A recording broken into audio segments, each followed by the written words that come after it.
Hey! Woo! For once again, how's it going for the third time? Yep. I lied last video, I can count to 3.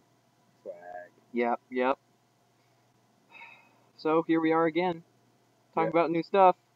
I'm gonna need you to holler at my homeboy, JP, but he is not just playing. And this is my friend Michael. And we're we're talking about some more stuff today that's really important, but I forgot what we're talking about, so Michael's going to enlighten us. Well, we have a topic that's very, very appropriate for all of our audience out there. We know who you are. Oh yes. That's right, I remember. Go on, Michael. Yeah, we're gonna be talking about cooties today, because we all remember when we were like 5 or 6 years old, Yeah. cooties were just like everywhere and they were to be avoided at all costs. I know we didn't want to drop the C-bomb on you guys, but it gets a little deep in here. It's an important conversation, and you're of age that we can talk to you about it now. You're adults, except for the children watching this. You're not adults, so maybe just don't take what we have to heart. Somewhere Wait along until you're of age, and then think about what we said. Somewhere along the way, a lot of us kind of lose our respect for cooties. And the respect that we had built up was really a good thing because it kept us safe for them. But once we lost that respect, we started thinking about, well, do cooties exist? Do they? And JP here brings up the most fundamental question in all of cootie talk. Mm-hmm. And the answer is a resounding yes.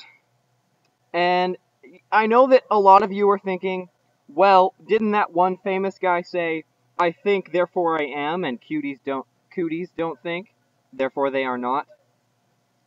But that's just not right, because trees don't think, to our knowledge. We don't think they think. But they are. Trees are. And so therefore cooties are. Yep, existence before essence.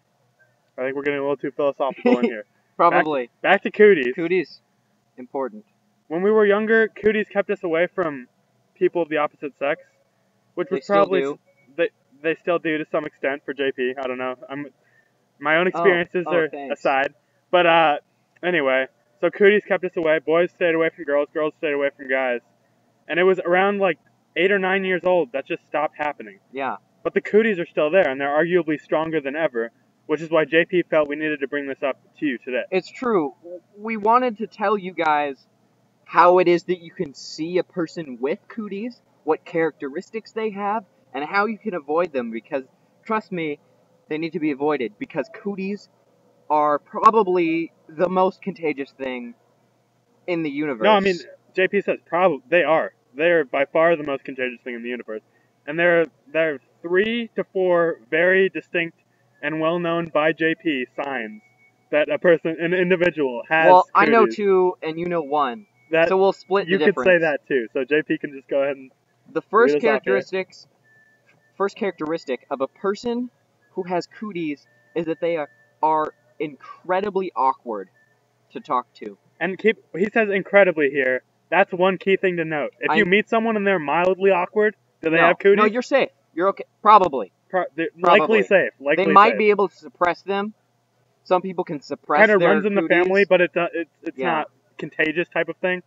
But if they are incredibly just disastrously exclamation upside down quotation mark smiley face awkward, that's bad. Yeah.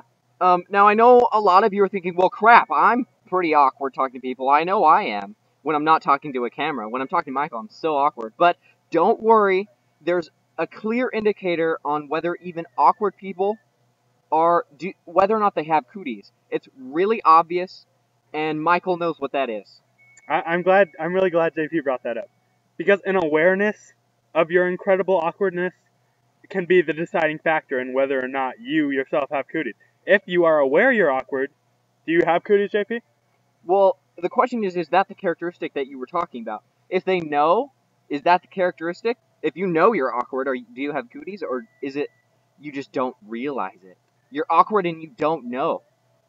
Well, if you've come to the realization you're awkward, you're obviously a very worldly, a very introspective person. Your awareness of your awkwardness leads to an awareness of cooties, and becoming aware of cooties is how you prevent yourself from getting them. Exactly. So that is the main thing. If you're awkward, as long as you know you're awkward, then you do not have cooties. You are safe. You're safe. That's how I and to some extent JP were able to conquer Cooties. So yeah, I'm still struggling. It's a battle. I'm trying not to give off awkward vibes to everyone. But he's becoming more and more aware of how awkward he is constantly. It's just disgustingly awkward, like all the time. Yeah. But it's fine because and because I'm so awkward, I forgot the third characteristic. So awkward. Michael, can you help me out here? I really can't. I know it's awkward on a YouTube video to ask for help, but I need Michael's help with this one. This is kind of a no-brainer, really. It's just JP obviously cannot remember, so I'm glad I'm here to help him out.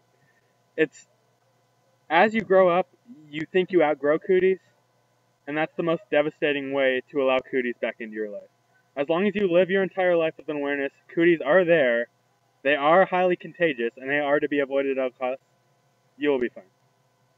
And that's a wrap. Now you know. Don't let yourself get Cooties. Be aware of your awkwardness. Embrace it. Challenge it. Just bite it. Don't ignore Cook it. Mortar and pestle. Grind it up. It's a bad thing to drink as a smoothie. Don't do that either.